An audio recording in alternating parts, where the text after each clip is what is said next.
Hello, I'm Joshua Smith, and welcome to Captain Cinema's Entertainment Explosion. Today, I'm here to welcome a guest, J.R. Briscoe. We're here to talk about James Gunn's new DC slate, so hopefully you enjoy what we have to say about how we feel about the slate and what is our most anticipated projects coming. J.R., how are you today? Doing well, how about you? You know what? I can't complain. I cannot complain. So we'll start off easy. What is your most anticipated DC film that is coming on the horizon? So, out of everything that was announced, I was actually shocked and surprised, excited to hear about the new Supergirl Woman of Tomorrow film. Yep. I don't know about you, when I watched Man of Steel, probably some of it sounds very weird, my favorite parts of the movie was with Russell Crowe and on Krypton. Yep. I just felt that they just did such a great job showcasing the Kryptonian culture and the clash between, their government and the military leaders and what was really happening. And so, going back to Krypton what sounds like a fun journey, especially with how James Gunn put it, that this film is going to be set where Supergirl is on a chunk of Krypton after it's been blown apart, but it's still kind of living to some extent, and she essentially watches other Kryptonians slowly pass away or die, or let's be real. She definitely has a whole different kind of experience than Clark Kent ever did. So exactly. She has more of a darker story to tell. Much more pessimistic. Yeah, I have to say, when DC goes dark, because that was always the thing between DC and Marvel, is DC has always had the darker tone and Marvel always had the lighter tone. So I always even though I'm a Marvel fan, I always look at DC more because I like their characters because they're so godlike. Speaking of godlike, that's actually chapter 1. That's what it's referred to as gods and monsters. And speaking of monsters, my most anticipated film is the Swamp Thing, because I feel like that's going to be a backdoor to Justice League Dark, which is something I've been anticipating forever now since they first thought about turning it into a show. Making a full-fledged horror film, you can't go wrong. I feel like James Wan has to be the one to direct it because he was the one who produced the show, which was actually also good. So, me personally, Swamp Thing is right up there because it's so different. I agree. It's going to be interesting, especially in the wake of when Universal was trying to create that monster universe. Yeah. So and it just kind of failed or imploded. I think they started off the right concept and idea, and strong. Universal did, I would say, but then it just, like any other good idea, it can eventually go awry. And that's true. So now James Gunn is going to try to show them how to do it right. I mean, if anybody knows how to do dark superhero movies, it's going to be James Gunn. We've seen it several times. He even has put darker tones in Guardians of the Galaxy, and he definitely did it with the Suicide Squad. Yes. So, well, going off from movies to television, what's your most anticipated television show that DC's got coming? It's a great question. Out of all the slew of titles that he threw out there, The Lanterns was the one that I was very excited about. We are going to be seeing Hal Jordan, one of the very first Green Lantern that Earth had ever had, and then his predecessor at the same time, which was, his name escapes me right now. John Stewart. John Stewart. I don't know why it escapes, but yeah, John Stewart. What will be intriguing for me is seeing these two coexist on the same plane, because that's what James Gunn said, is that they're going to be coexisting with one another. Exactly. If you know anything about Green Lantern lore, the ring only goes to one species. That's true. In its lifetime, in the lifetime of the person who holds it, and then it picks another worthy holder. So I don't know how that's going to be worked. Exactly, because one can't have the ring. Yep. At the exact same time. So it is going to be interesting. They described it as being a true detective style show, which makes me think that since it's going to have a darker, more cop-like show, Space Cops, I guess that would be appropriate to say. Will Sinestro probably be in this? That's a good question.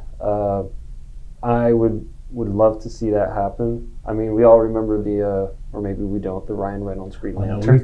We sadly remember that one. But I remember when that was coming out, just being like, okay, this is going to be cool, right? Yeah. This is something that Green Lantern is just it's kind of a superhero that, again, it's just an ordinary person, but just has a power ring, and the only thing that limits them is their imagination and will. So I'm so glad you brought up the 2011 Ryan Reynolds Green Lantern. I'm not even going to. So many people forget, and I'm just curious if you remember this. Taika Waititi is in that movie. Hilarious. Yes, it's true. Oscar winner. Taika Waititi is in 2011's Green Lantern. Let that sink in for a minute. But yes, I have to say I'm super excited for that. Now, as for me, my most anticipated show is the Amanda Waller Show with Viola Davis returning, which is something that was an actual shocker to me, because he said that James Gunn is going to like start all over with the DC Studios brand. Clean slate. If it's a clean slate, then why would you bring back a character that is from your franchise, the Suicide Squad? So it makes me think that everybody else is getting replaced, but the characters that he has made famous. So I'm still excited. I love Viola Davis. I feel like she's an actress who doesn't get enough credit for her talent. Should have got more Oscars than just the one, but that's just me. But I'm very excited because I actually did like Peacemaker, and I like the Suicide Squad, so I'm curious to see what kind of dark R-rated tone it will have. It'll definitely be political. I'm excited for that part of it, because I feel like that's kind of where you need to go with that show. It's going to have many, many overtones. Yes. With surveillance. Yes. Big Brother. Yes, all of that. Yep. So it's going to be interesting to see. I'm excited to see where that goes, because let's be real. Whenever she gets pissed off, it goes next level. Actually, in that moment, there's a moment in the Suicide Squad where she actually is threatening to blow off all their heads, and I was like, oh my God, she really might just do it. Yeah, she would do it. I'm waiting for it. But yeah, and speaking of new slate, clearly our final topic, we're going to talk about, can two Batman coexist? We have the Batman from Matt Reeves, and then they reveal that they are doing a Batman the Brave and the Bold, which is a very famous story where we have Damian Wayne, Bruce Wayne's son, who is the love child of both Wayne and Talia al Ghul, who's the daughter of Ra's al Ghul. Now, my thing is, can two Batman coexist in the same DC Studios franchise? Because in my opinion, I don't think they should have done that. No, you bring up a good point. I think there's going to be several complications with this. There is.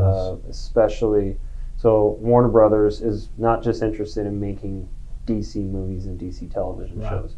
We know there's going to be video games that are going to come out. So who do you use? Exactly. So do you use the DC universe, what is it, DCEU or DC Universe, like the one that's going to be with Superman and everyone else? Or do you use the Matt Reeves Batman? Exactly. Right? And I think it's just going to be, each actor has their own take. I mean, when I look back at the history of all the Batman that, people that played Batman, I mean, you've got Ben Affleck, Christian Bale, you have Michael Keaton, and so on and so forth. And you got so many different, and they had various different approaches, and you could appreciate it. But having two where they could potentially be within the same year or year of each other, it could probably cause some dissonance. The fans will be divided of who's the better Batman, because not only will you have two Batman, but you'll have two Jokers, two Harleys. But the one thing that the Brave and the Bold will be doing, which is something Matt Reeves hasn't even begun to introduce, is we're getting the Bat family, which means if Damian Wayne is the Robin in this movie, that means Nightwing has already came and went. He's here. So that means Batgirl's here too. That means we're going to get, for the first time ever, an actual Bat family on the screen. Now, that could be a game changer. It could be. I mean, this opens things up. As you said, you brought up Nightwing, which, that's former Robin. We also have Batgirl, who could potentially make an appearance. And then Red Hood, which I think a lot of people would love that. Especially the die-hard fans. I don't think the common Batman fan really knows much about Red Hood and would be kind of shocked by the storyline, but it would still be something that I think would, who doesn't want to see Batman and I mean, his family, or his family of sidekicks, or his supporters, or that kind of thing. my thing is, if we're getting these two Batman movies, which one is going to be bold enough to do the big Arkham style franchise? Which one is actually going to take us there? Me personally, if they're going to introduce a Dark Robin or a Robin in general with Brave and the Bold, I feel like, and a Bat family, that's going to be the franchise that gives us Arkham, like the Arkham I want to see, like where everybody is busting out and all hell breaks loose. And that's when we can finally get our Bat family to team up together. That's something that I've been looking forward to since ever. A unifying moment of sorts. Yeah. And it could be Batman's death. I mean, that's part of the storyline, which would help eliminate this confusion between two different Batmen that coexist with in the studio. I mean, when I look at it, I think the fans want consistency. I think the fans want commitment. With Henry Cavill, like, everyone was excited. I mean, Man of Steel, I know it wasn't everyone's favorite, but it was really done really well. Yeah, it was. It's one of my favorite Supermans. Exactly. It was done extremely well. It was right up there. Put it up with Christopher Reeve, the first real Superman that we all can appreciate. That's true.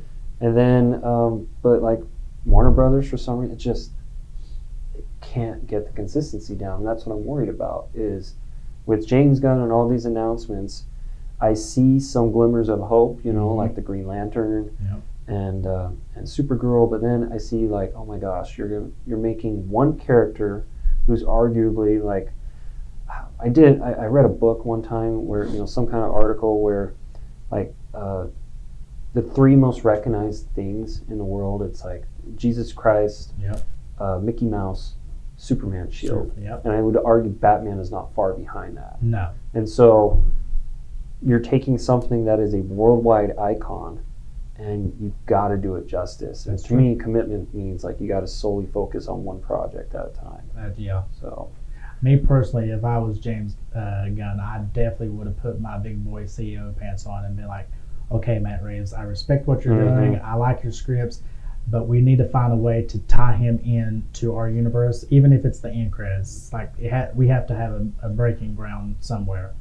Because Pattinson did a fabulous job. I don't know what you thought of Pattinson. I liked this Matt Reeves Batman. I'm a big Christian Bale Batman trilogy. I know not everybody liked the last one, but The Dark Knight was just perfect. I mean, honestly, it's considered one of the best comic book movies of all time, and for good reason. Yes. I mean, rest in peace, Heath Ledger. He gave it his all. Yep.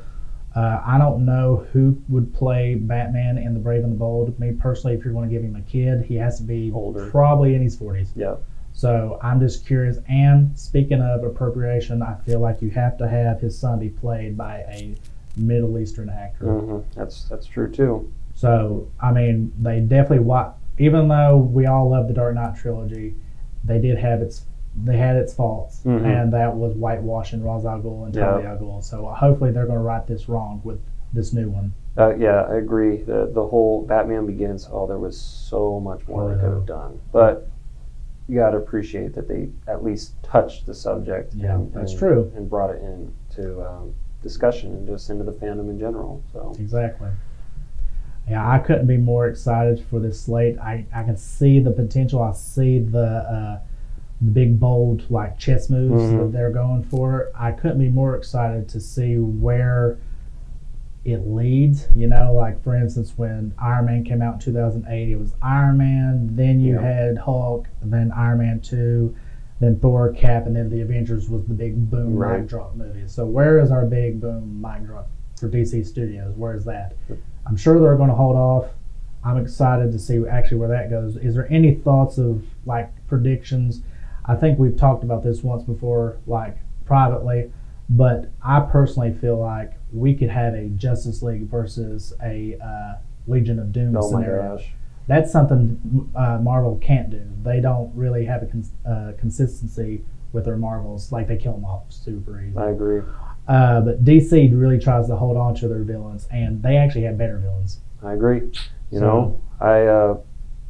I could foresee that happening. It's just got to, at the end of the day, like, you have art, and then you got to make money. That's true. And then James Gunn is trying to get there somewhere in between. So getting a Justice League film is obviously going to bring big money, but you got to do it in a way that is going to do service to the fans. Because I actually liked, I didn't mind the Snyder Cut. I was appreciative of it. I know it was long, 4 hours. 4 hours. To me, that's a beautiful thing, But an hour over Marvel's Endgame. What a way to just say we're trying to outdo you. And I think you and I also spoke, privately as well, that I feel DC villains are so much.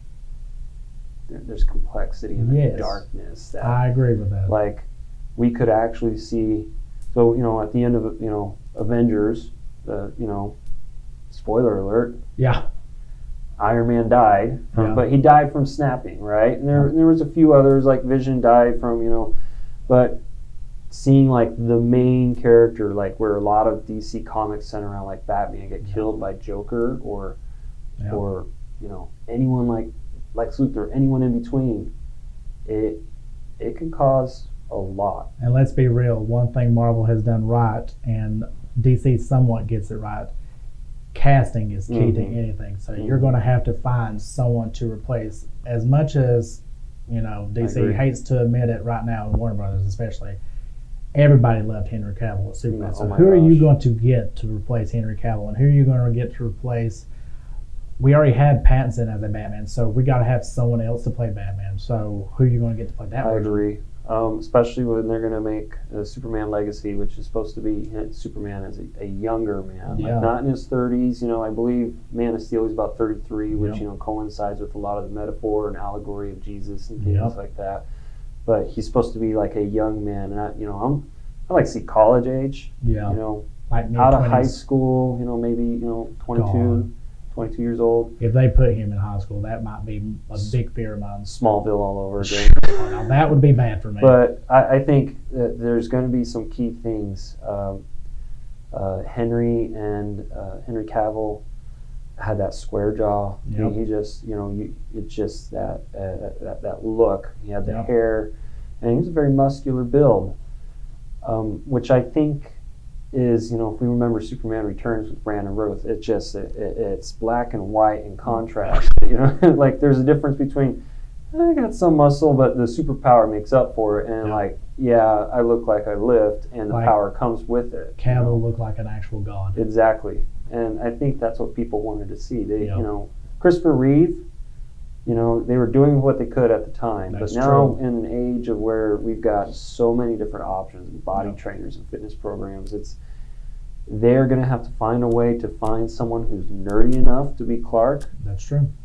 But can also, like, when he dons the S, is going to show that he's muscular and powerful and a god. It has to be believable. He has to actually be that symbol of hope. So you have to have an actor who has that kind of humbleness about him to bring that symbol to life in a way that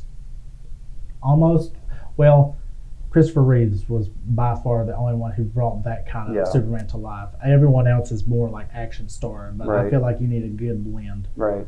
But thank you for being on my very first show, JR. It was a pleasure talking to you, and hopefully you all enjoy this conversation, and you'll check out the DC slate yourself and see which film and show that you're most excited about.